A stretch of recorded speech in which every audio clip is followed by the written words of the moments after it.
매일 성경과 함께하는 오늘의 큐티 시간입니다. 1월 9일 오늘의 말씀은 창세기 6장 1절에서 22절입니다.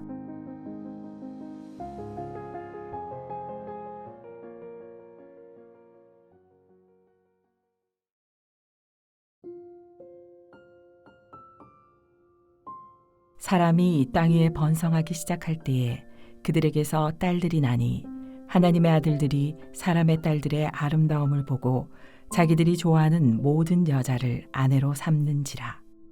여호와께서 이르시되 나의 영이 영원히 사람과 함께하지 아니하리니 이는 그들이 육신이 됨이라.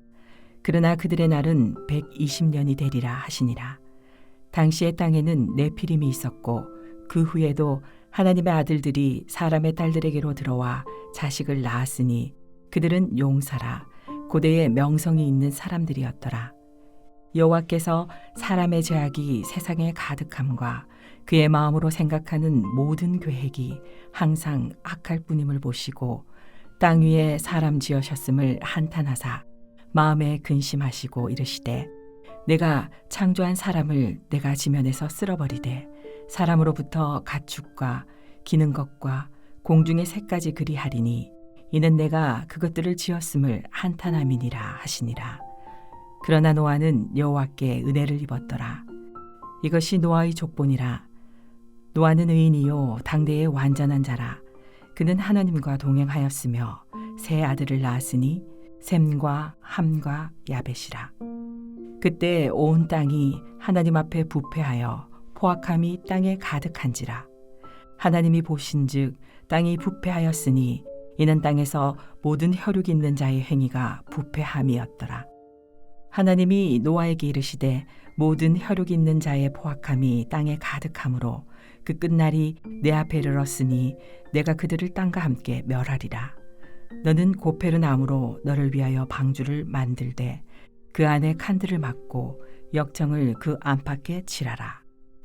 내가 만들 방주는 이러하니 그 길이는 300규빗, 너비는 50규빗, 높이는 30규빗이라. 거기에 창을 내되 위에서부터 한 규빗에 내고 그 문은 옆으로 내고 상, 중, 하 3층으로 할지니라.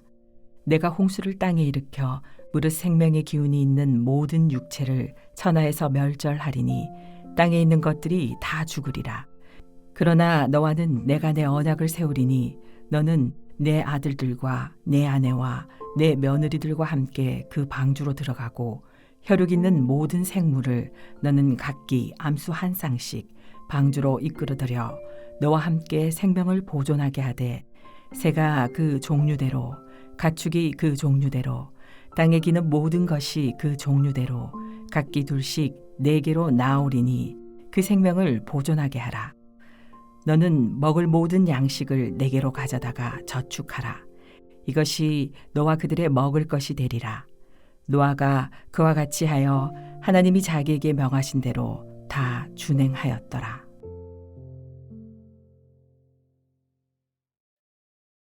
(1월 9일) 금요일입니다. 오늘은 창세기 6장 1절부터 22절 말씀을 살펴보겠습니다. 창세기 6장은 3장에서 시작된 죄가 세상에 가득 찬 모습을 보여줍니다. 죄는 하나님과 사람의 관계를 깨뜨렸고 부부관계와 형제 관계를 무너뜨렸습니다. 6장 1절부터 4절은 하나님의 아들과 사람의 딸이 결혼해서 네피림이라 부르는 거인 용사들이 태어났다고 기록합니다.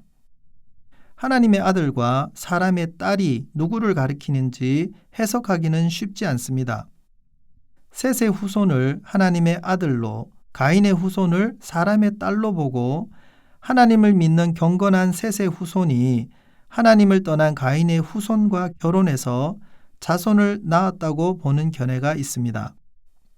혹은 하나님의 아들은 신의 아들로도 읽을 수도 있기에 신의 아들이라고 주장하던 지배계층이 피지배계층인 사람의 딸을 마음대로 취하여 자녀를 낳은 것으로 해석하기도 합니다. 어떻게 해석하든 사람들이 자신의 욕심을 따라 살았다는 것은 분명합니다. 그들이 낳은 후손을 네피림이라고 부릅니다. 네피림은 힘센 영웅입니다. 자기의 능력을 자랑하고 자기의 이름을 높이던 사람입니다. 하나님을 떠난 사람은 자기가 대단하다고 착각하며 살아갑니다.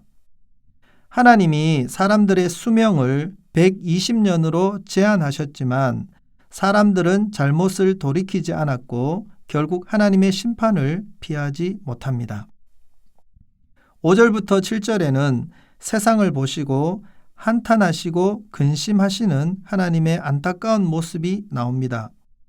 처음 세상을 지으셨을 때는 보시고 좋았다고 감탄하셨는데 인간의 죄가 가득한 세상은 하나님의 마음을 고통스럽게 만들었습니다. 하나님이 불완전하셔서 후회하신다는 표현이 아니라 우리가 이해할 수 있도록 하나님의 감정을 사람의 언어로 표현한 것입니다. 하나님은 죄로 가득 찬 세상을 홍수로 쓸어버리겠다고 작정하셨지만 희망의 씨앗도 남겨두셨습니다. 8절입니다. 그러나 노아는 여호와께 은혜를 입었더라. 사람의 죄악이 세상에 가득했지만 하나님이 주실 안식을 기대하는 노아는 하나님의 은혜를 입습니다. 9절은 노아를 이렇게 설명합니다. 노아는 의인이요 당대의 완전한 자라. 그는 하나님과 동행했으며. 완전한 자는 흠없는 자라는 뜻입니다. 하나님과 동행했다는 표현은 에녹을 떠오르게 합니다. 하나님과 동행한 에녹이 죽음을 경험하지 않았듯이 흠없이 하나님과 동행한 노아도 모든 생물이 목숨을 잃는 홍수에서 생명을 구하게 됩니다. 14절에서 17절에는 노아에게 방주를 지으라는 하나님의 명령이 나옵니다. 발꿈치에서 손끝까지의 길이를 가리키는 단위인 1규빗을 50cm라고 보면 방주는 가로 150m, 세로 75m, 높이 25m나 되는 거대한 배입니다. 하나님이 방주를 지을 재료와 모양, 건조 방식을 일일이 지시하십니다. 노아는 하나님의 명령대로 단단한 고페르 나무로 3층으로 된 거대한 방주를 만들었습니다.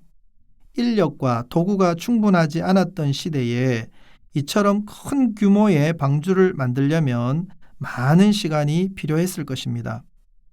방주를 만들라는 하나님의 명령을 묵묵히 따른 노아의 순종으로 하나님은 노아의 가족과 짐승들을 방주에 실어서 심판 중에도 생명을 보존하시려는 계획을 성취하십니다.